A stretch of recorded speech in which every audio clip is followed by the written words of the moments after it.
squad? Welcome to MizzyWorld's new segment, MizzyWorld Monday. Let me tell y'all why I started MizzyWorld Monday and what MizzyWorld Monday is. I started MizzyWorld Monday simply because I just hear all of the people that I work with, people just in general in life, dreading to see Monday. You feel what I'm saying? It's like Monday is like Mike Tyson. You're not trying to see that motherfucker in the dark alleyway. Me, I'm trying to make us all into Buster Douglas, and we don't give a fuck where we see Mike Tyson at. You dig what I'm saying? I'm just trying to bring MizzyWorld into a platform that is going to change how we view everything in life. You feel what I'm saying? And I want to change how we view Mondays. I want us to come in with Mondays like, all right, I'm going to start my Monday off right so my week can go right. So I want to bring y'all a beautiful, dope, just intuitive segment on Mondays. You feel what I'm saying? So that's what MizzyWorld Monday is. MizzyWorld Monday is going to base itself around sports, news, pop culture, and music. Now, this week I'm gonna do it basically just based off of the weekend, but as I go on, I'm gonna base it off the whole week. Even though I know I'm gonna touch on things throughout the week, it's gonna be a correlation once MizzyWorld Monday comes. You feel what I'm saying? Like, I just want y'all to look forward to Mondays to see me. You dig what I'm saying? Basically. So, as y'all know, I'm known for my music and my sports, so this segment is gonna start off on the sports and the music tip. Let's get into the sports. Gang. Now, let's get into the sports. Now, the biggest event in sports this weekend in general was the fight between Deontay Wilder and Tyson Fury.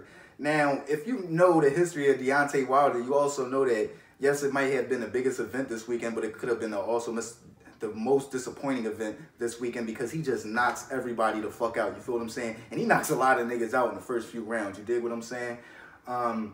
But for Deontay Wilder to go the distance with Fury, well, for Fury to go the distance with Deontay Wilder, get knocked down twice and still force a draw, it tells me that Tyson Fury probably outboxed Deontay Wilder for that entire fight. It's just those two knockdowns stopped him from winning the fight. So I want to actually watch the fight a few more times before I actually give a intelligent and educated review on it.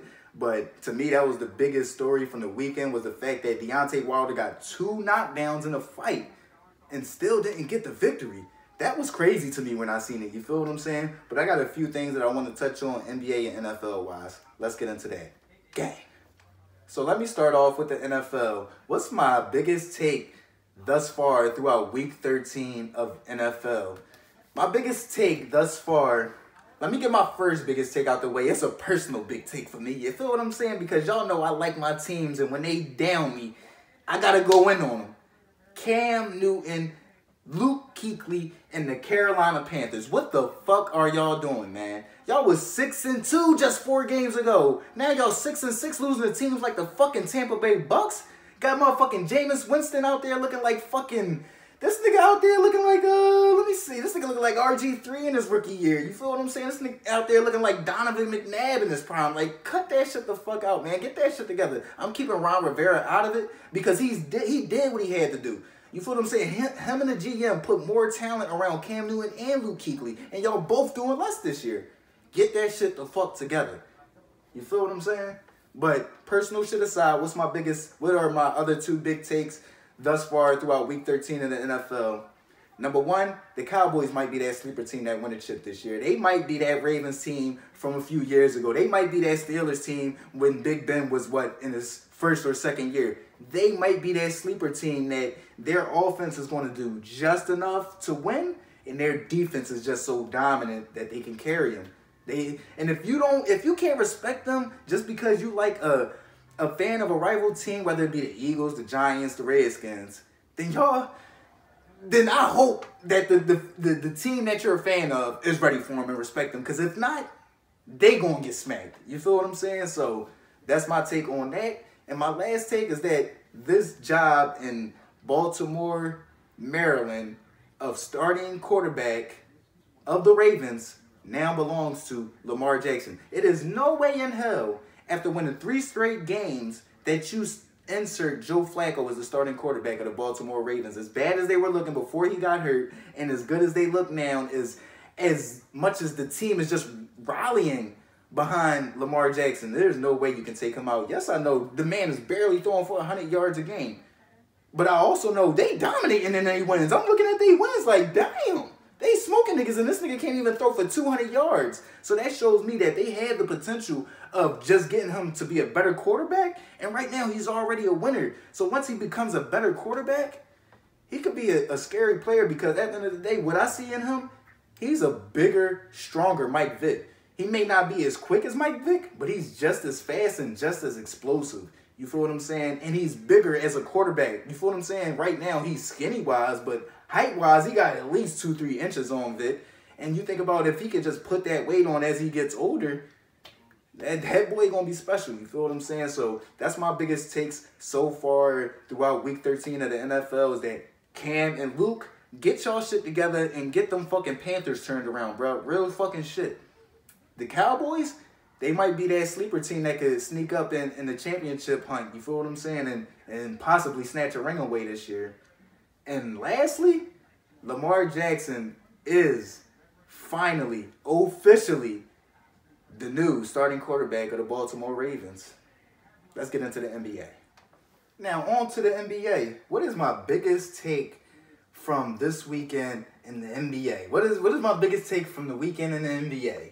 My biggest take from the NBA thus far is that, in my eyes, from what I see, from what I hear, the NBA will never surpass the NFL. You would think this year would be the year that the NBA took a substantial leap into getting close to being the #1 sport in America. They are the #1 sport internationally, second sport internationally.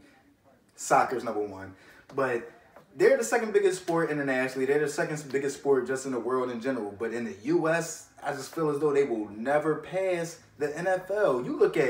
You got all the superstars in the NBA healthy. You got all the controversy in the NBA. You got the Warriors about to break up. You got the Thunder coming out like gangbusters. You got the Raptors coming out like gangbusters. You got everybody. Man, it looks so unpredictable in the NBA. You feel what I'm saying?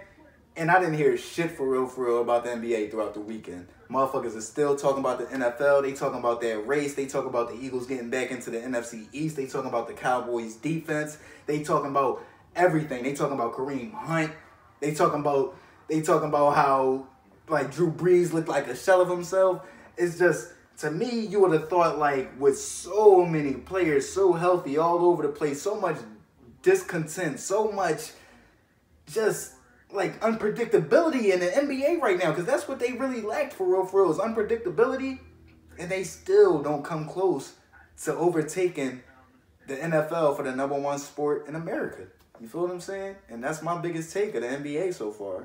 You did? So now that's my review in sports. Before we get into the music and the pop culture and the news aspect, I want to give y'all my top plays from this weekend in sports. You dig what I'm saying? So let's get into that shit. Gang. At number 10, we got my boy Derrick Rose giving Kyrie Irving the in and out in the finish. At number 9, we got the best back in the game, Todd Gurley, running through the line like it's the juggernaut just running through a wall. Then he has enough football IQ to not score a touchdown and run a clock out. At 8, we got Lamar Jackson, Michael Vick 2.0, too strong, too fast to the corner of the end zone, touchdown. At number 7 is Deontay Wilder just dropping bombs on Tyson Fury. Left, right, left, down. I don't know how he recovered. At number 6, we got that bad man, Aaron Rodgers, throwing a dime to Devontae Adams. Look at him stick the puppies. Beautiful. At number 5, we got Kemba Walker just playing Harlem Globetrotters with the Pelicans defense, then finishes high off the backboard over AD with the English.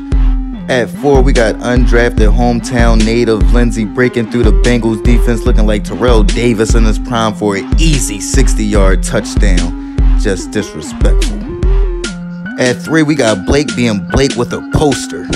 For number 2 is Pat, my homeboys, taking the snap, then rolling out right and throwing a downright laser for a touchdown. That boy is nice. At 1 is Angles with the ollie and Mitchell with the oop. On to the music. Now, unless you've been living under a fucking rock, or you just don't like R&B and hip-hop, you should already know what my fucking biggest take from the weekend of music is. You feel what I'm saying? My biggest take is that Trey Songz dropped 2 motherfucking mixtapes, 2 bangers of mixtapes. Like, these joints is so much of bangers that when I first went on to the music joint, I'm like, oh damn, Trey got a new mixtape out. It was the joint 11 that I first seen. So I'm like, all right, let me listen to it. I'm like, all right, same old Trey, same old smooth R&B Trey, banger. Then I went on there later to look up the motherfucking the Meek Mill Champions joint that everybody was talking about. Then I saw 28. I was like, hold the fuck up, this nigga got 2 mixtapes out? Psh, both of them joints crazy. 11 is soul and R&B. Motherfucking 28 is R&B and hip hop. Trey did it again, man. That shit was a banger. And y'all know how I do. I'm going to always give y'all my favorite tracks from each joint. And my next biggest take was Champions. Meek, A1, bro. Like, you finally matured. I want to say this one negative thing. I don't like the fact that you didn't drop a fucking album the whole time that you was beefing with Drake. Then as soon as y'all buried the hatchet, now you got an album out and Drake is on it. At the end of the day, you didn't have to have Drake on that joint, or you could have dropped the album while you was beefing with Drake. I just don't like the fact that you took a hiatus from dropping albums while you was beefing with this man. So now it's like every fucking album that you got has a Drake feature on it. So now it's like in history, y'all never was beefing. I'm going to tell them kids, no, y'all was beefing before and Meek didn't want to drop an album. But other than that, the features was great, your message was great, the bars was stupid. You did your motherfucking thing on that joint, Meek. And I'm not trying to become a hater. I'm not trying to be a hater when I say the shit about Drake. It's just a simple fact of I want you to be confident in selling your own music and selling your own albums without that super big feature from Drake. You feel them? Every album has had Drake on it now. All 3 of your albums have Drake on it.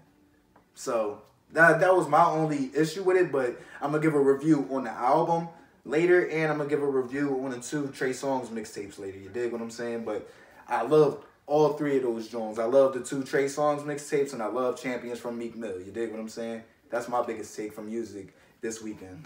Now, as far as my favorite track from the Trey Songz mixtapes, I'm not going to pick one track from each mixtape, simply because to me it's like an album. He just split it up into 2 mixtapes because it has 2 different sounds. So it's between Wristwatch that was featuring Tory Lanez and it's between Spark that's featuring Jacquizz.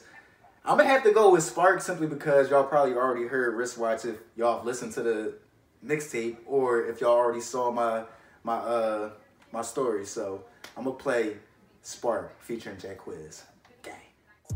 What she got her looking like a star. Yeah, yeah, yeah. Made me wonder what it look like when it's off. Yeah, yeah, yeah. Got me looking at your body, bet it's soft. Yeah, yeah, yeah. Baby, I just wanna know who you are.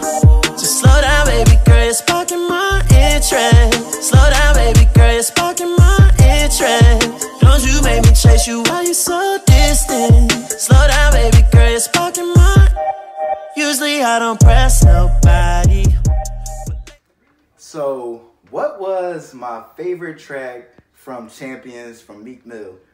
Like I said, Meek Mill, that Champions album is fucking bananas, bruh. You really came into your own with that joint. And I know a lot of people love the Drake track. The Drake track is good. The Drake track is great.